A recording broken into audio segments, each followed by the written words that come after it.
Hey, what's going on, everybody? Hillside Gardener back with you. And if you haven't noticed, which is pretty hard to notice, to not notice, I should say, but there's the COVID-19 virus going around, and it's not a pretty situation. But trying to find the silver lining to everything, and I'm not trying to make light of this horrible situation, anyways. So please don't take it as that. But if you've been to the grocery store, there's not a lot left in some places. And that's actually kind of prompted a lot of other YouTube garden channels to, they're going to post their, 5 crops you can grow that'll help you survive for a food shortage, or 5 crops to keep your family sustained, et cetera, et cetera. Going to the extremes. But if you don't start today, I mean, even if you did, you're looking several months away, and it's still end of March. It's not even time past our last expected frost. So if you went and tried to buy some tomato plants, for one, the greenhouses aren't even open because you can't go there because they're public places and they're not essential or whatever. But and even if you got them today, you can't put them in the ground. And if by some chance you put them in the ground and the frost didn't get to them, you're looking at July before you have tomatoes. Okay. If you want to plant radishes, like everyone's, grow radishes are such a fast maturing crop and all those things.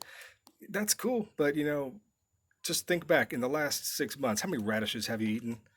Really? I mean, maybe some people have, maybe that's what you like, but it's just not my thing. I maybe in a couple of mixed salads that I bought, but I never purposely bought radishes. Um, yeah, but I mean, hopefully the silver lining from all this situation here is it kind of gives people a refocus as to what's really important. And there was a time when everybody gardened. I mean, everybody had flower beds, everybody had a small garden, even if it's just a 5 gallon bucket with a couple tomatoes on the back porch. It seemed like a pretty just a regular thing that everybody's did. Like, to me, it just seemed like everybody grew plants. This is what they did. Maybe I'm really strange, or just had a really odd upbringing or something, I don't know. But I mean, I think we should return to something like that. I mean, that would be the most beneficial thing from this horrible situation, is a refocus on growing your own food. Okay, and are you going to be able to survive off your backyard? Probably not. Depends how big your backyard is, how much time and effort you're going to put into it, et cetera, et cetera. So, with that being said, I mean, planning ahead is always what's going to be the most important thing. So, if you had saved your own seeds from last fall, like I did, like many other gardeners do, it's very simple.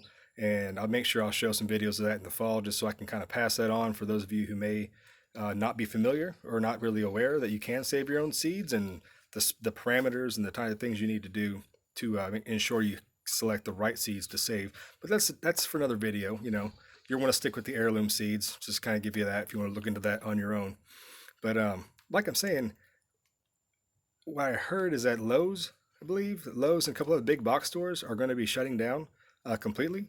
Um, Seeds are really hard to come by right now. Everybody's kind of rushing the seeds. I was just looking at Baker Creek, the website. I was just trying to look something up. I'd already bought my seeds, February or January. As soon as you click on it, it's like, hey, overwhelming demand. We're sending our employees home, limited shipping, all this stuff. And it's like, you can't even buy a seed because everyone's just going for it. Um, so yeah, if you'd have been prepared, and I'm not trying to be a prepper or anything like that. I'm just saying, if you save your seeds and this becomes something else, things like this you can weather. You can weather these storms. Maybe this year you don't buy fresh seeds or try the new variety, but you have plenty of seeds from the year before or multiple years before that. And if you do it right, many of these plants are going to give you, thousands of seeds. I mean, with the brassicas and things like that, you can have more cabbage and turnip and collard green and kale seeds you could ever use in a lifetime if you know what you're doing and you take time to save your own seeds. So, I mean, these are the important things you need to do. Now, like, if you check this out right here, I mean, I'm not really into gimmicks and things like that, but this is a little strawberry grow bag thing I was given as a gift. You plant the strawberries in these little pockets here, and they're going to grow and they're going to vine out and do things like that. And you can put maybe some more plants in the top here to kind of utilize all this space. But I mean, I believe it was there was 10 strawberry rhizomes in there. I guess you call them rhizomes. I'm not sure. Crowns, sorry, strawberry crowns, and it cost $3. So I mean, granted, it's going to take a long time for these to produce fruit. These are an ever-bearing type of strawberry, so it means they're going to get fruit over a longer period through the summer. But I mean, you're not going to be able to survive off of this. I mean, you're not. No matter how many strawberries this bag will produce, you're not going to survive off of it. However, it'd be nice to have fresh strawberries because when you go to the store, they may or may not be there. I'm just saying that the demand is out there and the limited shipping, et cetera, and we don't really know the effects of what's going to happen. So, anyways, going back to that note, um, start now. Start with your seedlings. Start with what you have. Um, I can show you what I started on my front porch, and this is just an example of what I'm doing. Like I said, you don't need a ton of space to provide a little bit of something to your family. So, like I said, just this little grow bag that's on my driveway, trying to utilize every little bit of space here. It's kind of out of the way, not in the it's out of the way. It's not going to interfere with anything. I can park the truck behind me, as you see.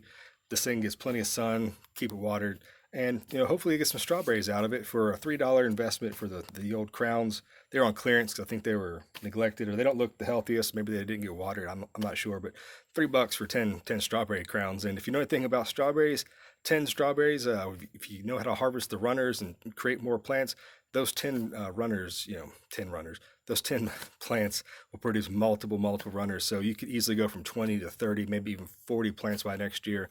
Plant that out. So those are just some strategies that doesn't cost you a thing. Strawberries are gonna produce these runners. If you know how to harvest them, you can always propagate more. You can give them to your neighbors. You can spread the love around plants, and being able to take care of your family and your friends and everything with some fresh things like that to help you get through. So I'm just gonna take you up and show you what I got going on the porch, and to give you a kind of a similar situation of what I'm doing that might work for you in a limited space environment. That'll help you provide a little bit of peace of mind if that's what you're looking for during this time. So let me go show you what we're doing. All right, so right here, this is a tray I've made of some mixed greens. There's some kale in here. These are some lettuce seeds, some arugula, some radishes, some Swiss chard, and a couple other leafy greens in here. Look at the back here. There's two different varieties of arugula and some pak choi. That's the one I couldn't remember. And over here, this tray, that is just all lettuce of different kinds. And you can see it's just starting to kind of poke up through the ground there. But from this little tray and this little scenario, how I'm starting it up, if you want to count these lettuce, probably 20 lettuce right there, as many, dozen or so kale and pak choys and stuff like that. Growing your own seeds is not difficult. So, like I mentioned before, if you'd saved your own seeds and you plant them out in just a tray like this, you can either let them grow in a situation like this until they get big enough that you can transplant them out directly into a garden. If you have a larger container, maybe you want to transplant them into a container of some kind. But there's that. This doesn't take up very much space at all. I had this on my front porch, and where it's been warming up, I've actually moved this out to kind of resting in the flower bed. Just kind of looking around there. But like I said, starting these things, it's not difficult. You put some seeds in the ground, keep them watered, you keep them warm, they're going to take care of themselves. And it's just this little space. There's probably 100 plants right here. And on this another tray of lettuce, so there's probably equally another 100 plants. That's more lettuce than you're going to be able to use in a timely manner, for that matter. So anyways, get the camera turned around here. Only thing I'm trying to say here, and the biggest point I'm trying to make, is it's not difficult to grow plants, okay? It's not difficult if you listen to some basic advice and you learn just the basics from myself or from other channels, wherever it may be, read some books online, plenty of trustworthy resources out there. But now is not the time to start panicking, okay? Now is not the time to start, let's go plow our backyards up and we're going to just, go all in, we're planting it, we're going off the grid, we're 100% self-sufficient. Use some common sense, okay? Even if you started today, you're looking at months in advance before you get to that. And just to throw that perspective out to you, if you are going to start to get into growing your plants, growing your own food, this is kind of a lifestyle you want to try to get into. Remember, if you plant 200 lettuce plants, what are you going to do with 200 lettuce plants? And let's be real here. Lettuce does not keep, okay? Sorry about that. Lettuce does not keep, as we all know. So if you have 200 lettuce plants that mature all at the same time, what are you going to do with it? You need to plan for these kind of things.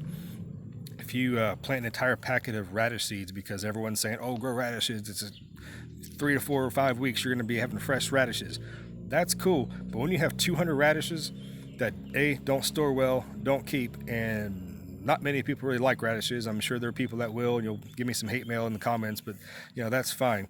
But think about it. So before you go all in, at least plan accordingly and think about what you're going to get. Plan on being successful. I don't get caught up in the moment and just plant every single thing you have. Okay, most of these plants I have here I'm going to use for myself. I'm also going to divide up and give to other people who don't start their own seeds, or maybe I'll even, if they're willing to pay for them or something, get a little something in return. But that's not what this is about at all. Okay. But also think about the just the purpose of what you're doing. If you're trying to plan stuff for the long term, potatoes are a great crop to grow because potatoes, as we know, store well. Sweet potatoes store well. If you have the freezer space, you can grow your own green beans and blanch them and freeze them. Corn on the cob. If you grow enough corn, you can shave it off, you can freeze it, etc., etc. Sorry, there's a very loud airplane flying over behind me, and I apologize for that. Yep. Sorry, I live really close to an airport, so you kind of get that from time to time. But yeah, just think about it. Your winter squash, these are things that you can grow and store and use throughout the winter. Native Americans, cultures all around the world, these things will last you throughout the winter time. In the summertime, think of fast maturing crops like zucchinis and squash. These kind of things will get you through. I was looking at some nutritional guidelines earlier today. Just trying to get ready mentally for this video I was going to try to record here. And would you believe that one zucchini or one squash, I'll go ahead and give you a guess here. What percentage of your daily allowance of vitamin C do each of these two fruits provide? Any ideas? I think it was like 55%. So yeah, so eating one zucchini or one yellow squash, that's half your daily allowance of vitamin C. That's something you probably never thought about, right? And you're thinking, oh, vitamin C, I have to drink orange juice because that's just what we grown up believing, which is true because oranges do provide the vitamin C, et cetera, et cetera. But so do bell peppers. Bell peppers, I think it's 80% or something ridiculous. Maybe not. I don't know. Don't quote me on that, but it's high up there. Bell peppers, I believe I read something, actually have more vitamin C than oranges do. So you can get your nutrition and things from places you may not have realized you could. So think about the nutritional value of the things you're growing. Think about the storage quality, the longevity of things that you'll be able to grow. Like I said, you don't want to get a glut of pak choy and then you can make some sauerkraut. That's cool. But, if you've never made sauerkraut before, is now the time to learn when everybody's stressing out. If you've never tried it before, you're setting yourself up to fail. What's going to happen if you waste all your time, trying to get into growing all this stuff and you have this huge abundance of fruit and you're like, I don't know what's going on. It's all going to go to waste, which defeats the whole purpose of what you're doing. So I guess I'm just going to try to wrap it up here. I just wanted to kind of get that out there. I see a lot of people with these YouTube videos talking about, oh my God, grow this right now. Let's grow this right now.